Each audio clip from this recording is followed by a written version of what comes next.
احمد مسعود د طالبانو جرګې ته په یو ناڅاپي ډول د طالبانو دفاع وزیر مولوي محمد یعقوب مجاهد لخوا ورته بلنه ورکړل شوله. احمد مسعود پټه لیدنه په ایران کې د طالبانو دفاع وزیر مولوي محمد یعقوب مجاهد سره هم افشا شوه. د طالبانو دفاع وزیر مولوي محمد یعقوب مجاهد دا ومنله چې د له احمد مسعود سره په ایران کې لیدنه وکړه.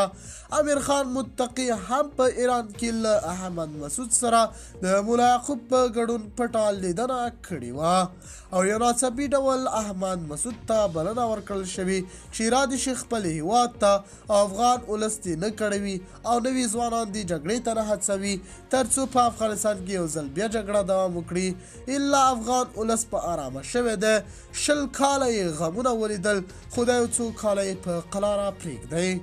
د باور ټي وي چینل درنو لیدونکو سلام، ستړي مشئ، وخت مو بخیر. هیله لرم چې جوړ او روغ به په سر کې یادونه کوم. که باور ټي وي چینل مو نوي سبسکرایب کړی، په درنښت سره باور ټي وي چینل سبسکرایب کړئ.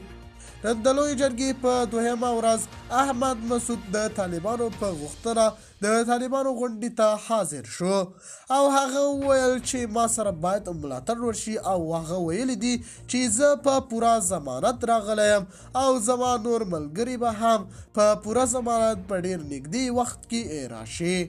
احمد مسعود د افغانستان درې رنګه ملي بیرغ د اوچتولو غوښتنه وکړه.